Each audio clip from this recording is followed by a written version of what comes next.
This is the last week of fantasy football. As you know, I'm in second place in my fantasy football league, and then after that, we're heading into the playoffs.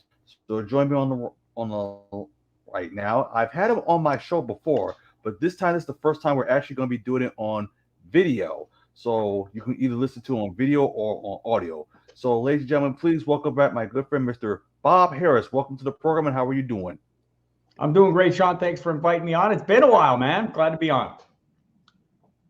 Exactly. It's very great. And of course, I did win my game last week, but the only regrettable part was I did not start Joe Burrow because I had Joe Burrow and I had Josh Allen. So, hey, at least I Yeah, still won. So, you kind of have to do this like when you have two good players, you kind of have to do this like a football team. You got to make a depth chart. You can't get caught up in like overthinking the matchups, etc. You have one guy that's better. I mean, demonstrably better is Josh Allen over the course of the last few years. I think I'd be starting him every week as well. exactly. And then if like Josh Allen doesn't play, you start Joe Burrow. Yep. We That's the get way it tempted by goes. like All matchups, right. right? We try to outsmart ourselves as fantasy managers, right? We get tempted by the matchup. Oh, it's the Chiefs. It's going to be a big shootout game. We saw it a playoff game last year, and I mean, maybe it works out for you, maybe it doesn't. I think always playing the best guy is being disciplined. That's one of the hardest things for us as fantasy managers, keeping that discipline and making the smart play. It's not always there's look, we all have hunches, right? Sean, you sit there and go, I think this is the week that this guy's really going to come on.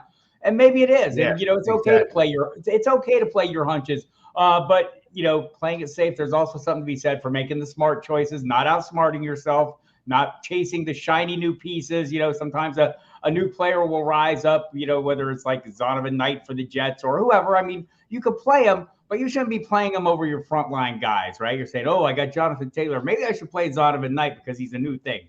No, you probably should not. Well, man, speaking about Jonathan Taylor, my Dallas Cowboys actually not only won, but they actually beat the Colts out really bad. And I'm looking like that. And not only that, you had the Detroit Lions beating the Jacksonville Jaguars. I'm looking Yeah. like, wow, this AFC South has looked so bad. It's going to be more likely going to be one thing in the playoffs in that division. So when I look at the Colts, I'm thinking to myself, you know what? This team not only is bad, but that team more likely is they got a clean house because you already fired your coach, and more likely the GM may be out, if I assume. Yeah. Yeah. This, Jim Irsay is, pretty much going rogue here. I mean, he kind of forced a quarterback change earlier while Frank Reich was still the coach. Seems like he was the driving force behind the switch to Sam Ellinger. That didn't work out that great. Then the coach gets fired. First, the offensive coordinator kind of gets scapegoated. He wasn't actually calling the plays. Then Frank Reich, who's actually calling the plays, gets run. And I'm pretty sure the general manager will be next. There were some issues, in letting some offensive linemen walk. They had a really good offensive line. Let some guys walk, and hope to build it back up. But the big problem for the Colts is obviously they've been in a hole since Andrew Luck, retired on them. Surprisingly, I'm still in a hole in a dynasty league, a 2 quarterback dynasty league where I drafted Andrew Luck first overall in that draft that year that he retired. I'm still playing catch up in that league. I'm doing better now. I Right. got Josh Allen now. I got a couple guys I can play every week. But he set that franchise back quite a bit. They've struggled to find a quarterback. They've run through a series of players that kind of older, not necessarily washed up. Phillip Rivers. I don't know that Matt Ryan's washed up, but certainly not capable of playing effectively behind a really lousy offensive line. Right now, their only positive play is handing the ball to Jonathan Taylor. That's helping us out as fantasy managers. Hoping he gets on a little bit of a tear like what we saw last year. He's getting the volume right now. We'll see if he can do a little more with it as we go down the stretch. And then the interesting is like when this upcoming draft, because the Colts they got like the top 10 pick. Because it's interesting to see like if they're going to go to a quarterback or they're going to go wide receiver, because that's going to be the very most interesting question if you're the Colts. Yeah, I think they've got the talent at wide receiver. We've seen Paris Campbell now kind of rise up this year. You talk to people who cover that team on the daily basis, and for the last couple of years, they've talked about Paris Campbell, what a great talent he is, and like even a unique talent. But he's just had really bad luck, right? Whether it's a car accident, he knocks him out for a while, or a weird leg fracture he had at one point, kind of one of those compartment fractures that just an unusual injury. So he's had really bad luck this year. He's had better luck, and he's played pretty well. And I think Alec Pierce has shown, brief flashes of being a viable guy. Saw it in Dallas, right? And they have some young tight ends there. Jelani Woods, flashed the week before. And, of course, Michael Pittman Jr. is the leading piece there. I mean, I think they got the pieces on the outside. They need the trigger man.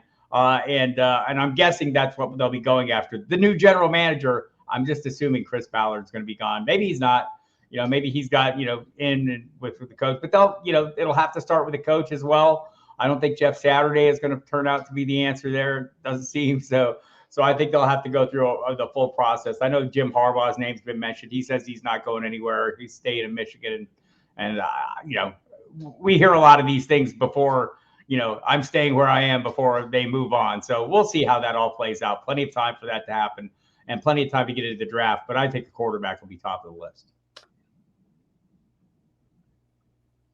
Now, here's another team I'm also looking at. I'm also looking at the Denver Broncos. Now, the interesting about the Broncos this week, they were up, right? Because it wasn't like a high-score game at first. And then they lost. Not only they lost to Baltimore, but they also lost to Baltimore with Lamar Jackson. And before the season even started, I actually picked the Broncos to be second in the AFC West because if you look at the division before the season even started, you're thinking to yourself, man, this division can be competitive. And right now, the Chargers like the AFC West, and there could be another hit. There could be another person that could be fired. Nathaniel Hackett could be fired after the season, even before before it's over. See that happening. Right. I think they're going to stick it out with them through the end of the year. But here's their problem is obvious. Russell Wilson has not played as expected. Whether it's the offense that Nathaniel Hackett has installed and he's just not well suited to do it, or maybe the Seahawks knew what they were doing and letting them move on. Whatever the case, the Broncos are stuck with Russ Wilson for, it's a $250 million contract, $160 million guaranteed. He's not going anywhere for a few years. So they either have to find a coach who runs an offense, figure out what this coach has, and whether he can install an offense that Russell Wilson could run. You can see Russell Wilson's not comfortable, but also you can see just, especially as a fantasy manager, we like points. Denver Broncos do not score the points. They're averaging 13.8 points a game. It's been miserable. They have talent. They had some bad luck with injuries. Some of their receiving core has been hit with injuries. Javonte Williams went down, the running back. I'm not giving them like a pass just due to the injuries. I mean, injuries are no excuse, but they are a reason why you don't have the high-end success that you're hoping for. That issues along the offensive line as well. Pretty soon they're going to have fistfights in the locker room because their defense is holding people to 17 points and their offense can't score enough to win. It's not, and like there's a lot of talk that maybe like Russell Wilson, and we heard it in Seattle too, maybe a little corporate, maybe doesn't get along with the guys like one of the guys. And it's funny, his wife Sierra throws a big party and only half the team shows up for his birthday. I mean, it's Sierra. Who doesn't go to a birthday party? It's probably a nice thing. So just interesting. He has like an office at the complex, and he hangs out in his office. I don't know. Just seems odd, and we'll have to see how it plays out. But Russ Wilson's not going anywhere. We'll see if Nathaniel Hackett does or not. And since you said about the Seahawks, I thought Pete Carroll was going to be not only Pete Carroll, but also the GM was done. But now they're in first place along. They're fighting with the 49ers in terms of like the NFC West. And who would have thought Geno Smith would ever play this performance like in previous years, and especially in fantasy purpose, because nobody would ever thought Geno Smith putting these ridiculous numbers.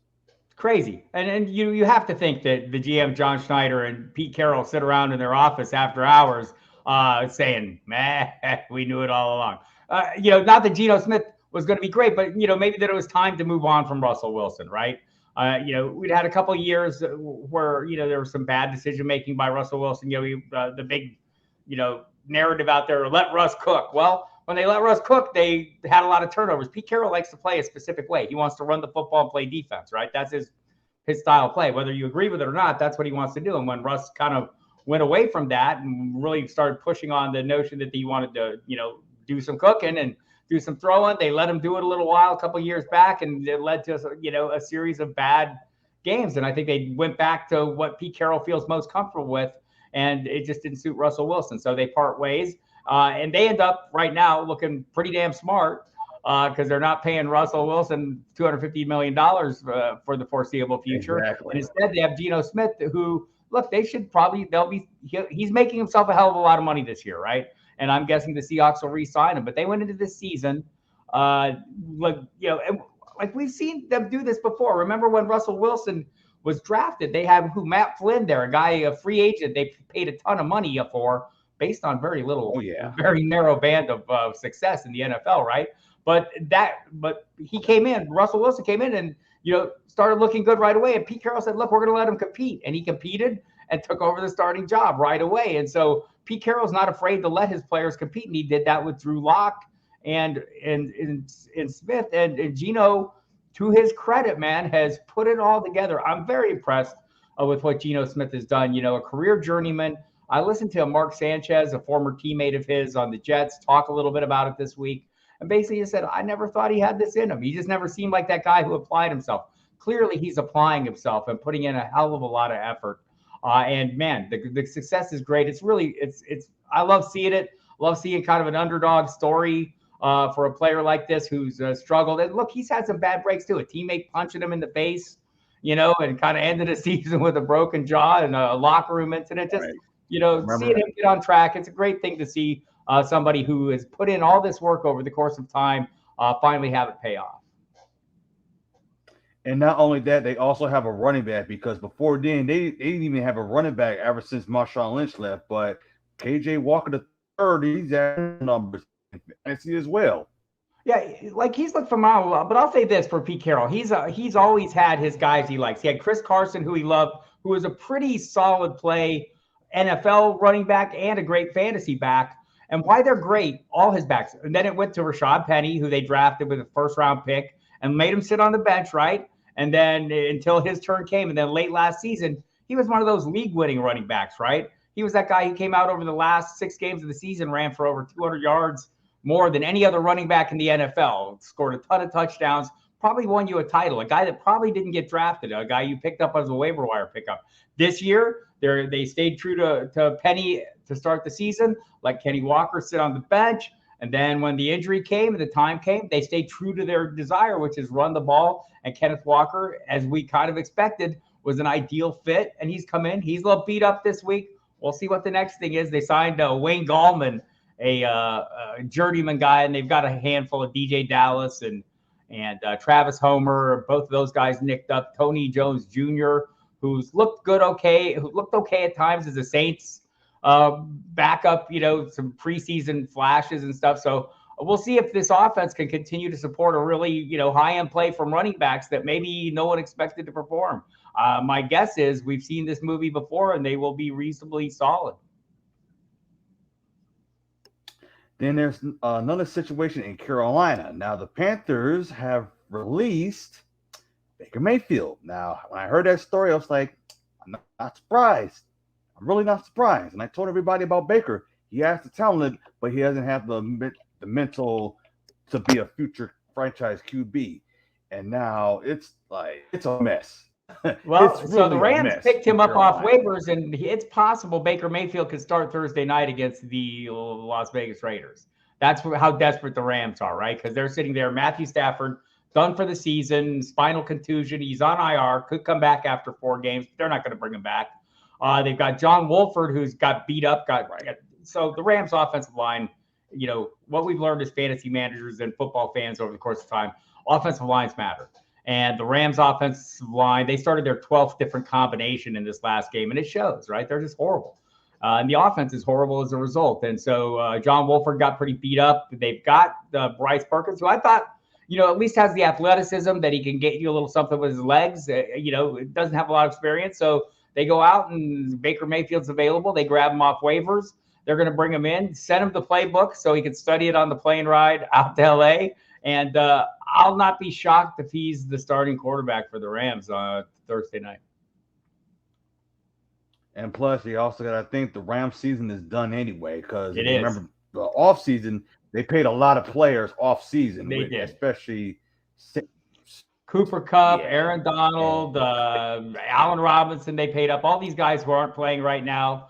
Matt Stafford as well, got an extension. So, there's, and the whole F them picks things. I mean, they traded away a bunch of draft picks to get players, and it worked. It got them a title.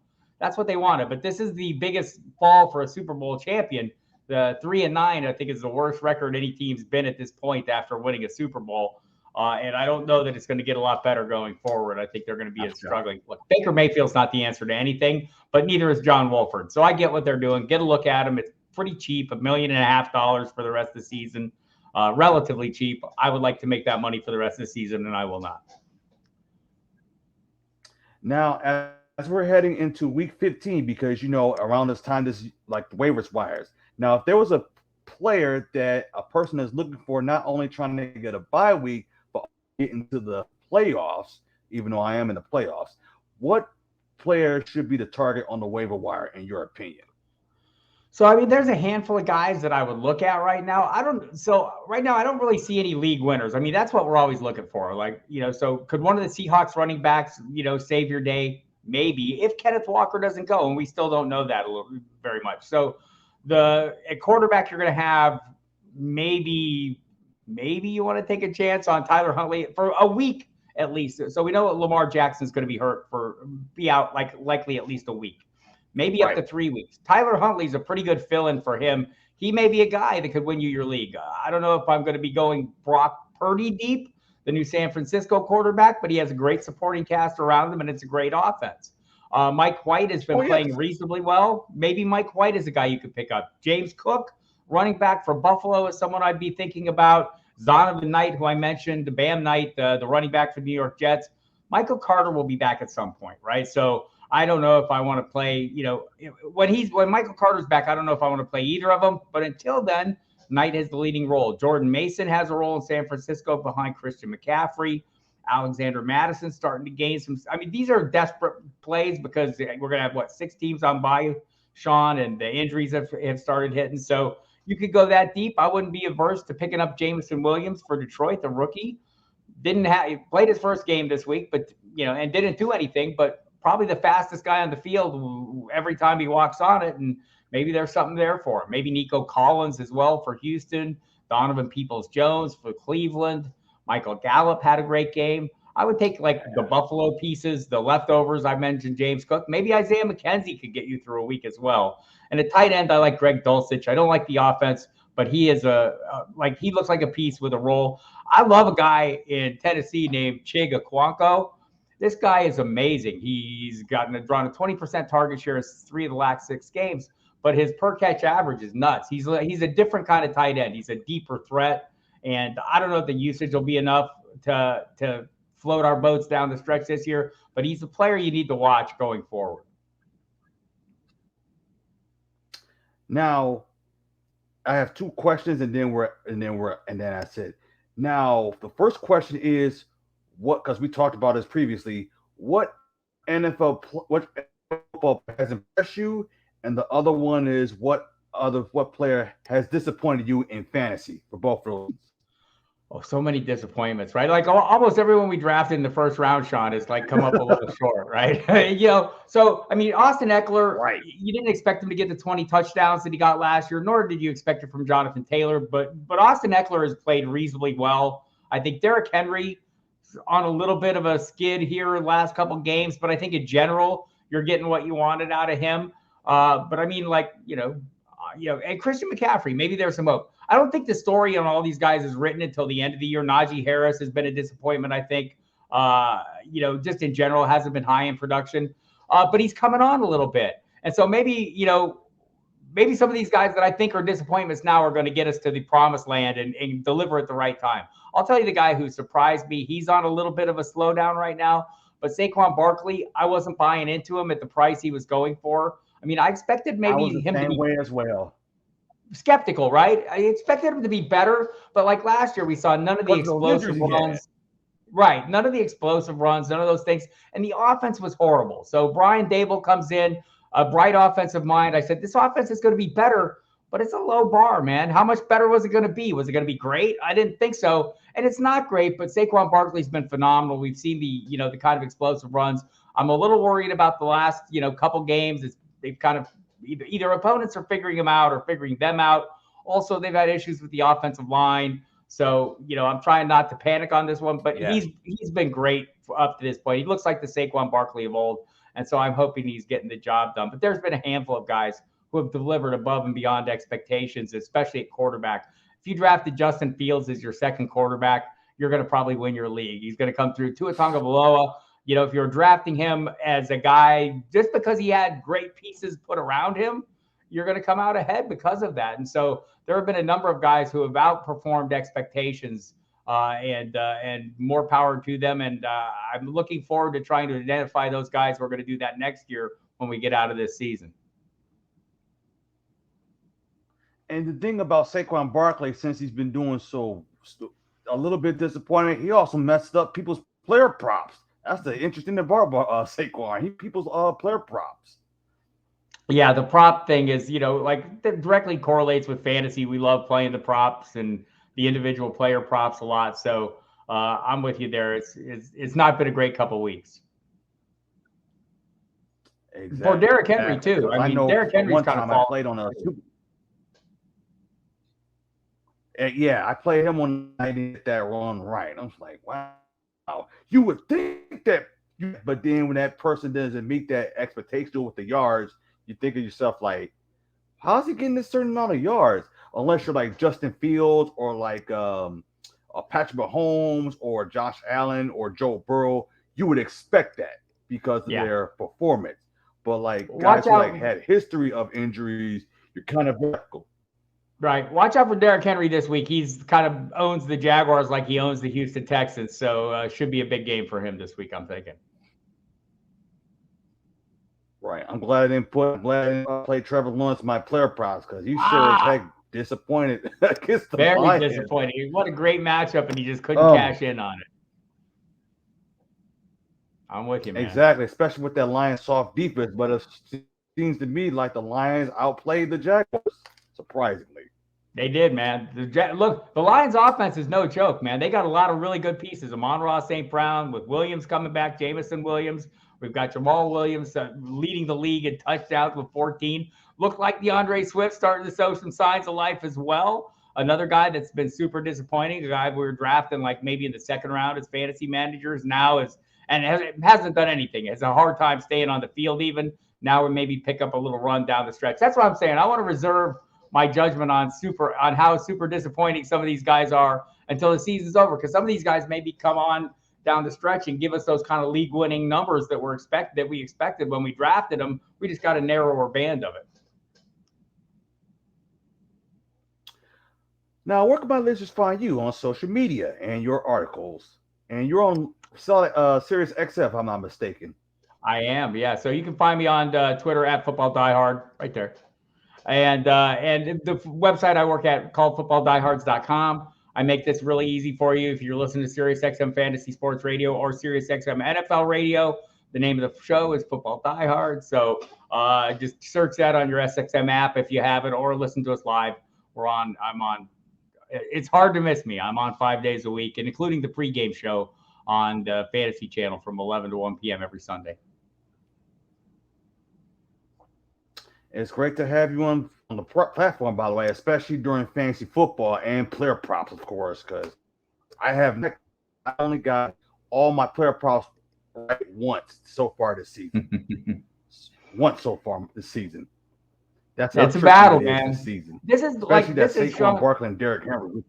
Sean, this has been as volatile a season as I can remember, right? The week to week, trying to predict what's going on week to week has been as tricky as I can remember, and I've been doing this like 3,000 years. Right.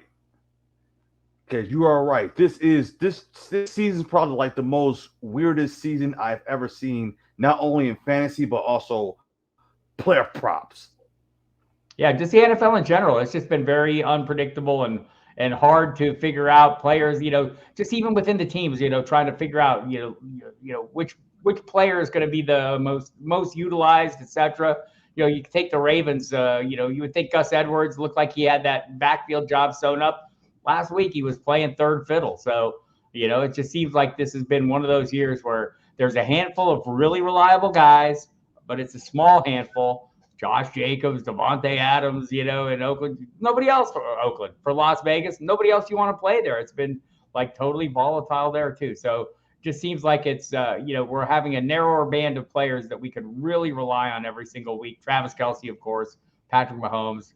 But beyond that, on the Chiefs, is there anyone you want to play every week? Or beyond the Bills, do you want to play anyone not named Josh Allen or Stephon Diggs? It feels like you're taking your chances. They're great offenses, but you don't know which guys are going to show up every given week. Exactly. Thank you for having on. Thank you for having on this wonderful platform, by the way. And it was a great talking to you, especially hopefully I want it first place so I can get that bye. That's what I want so bad. I wish you good luck with that. Playoffs, so. Yep, I wish you good luck with that. And navigate this week is tricky. Got the 6 teams on bye. Once we get through that, we'll dive into the playoffs, man. All right. Thank you so very much. And you have a wonderful. Thanks, Sean. Appreciate you having me.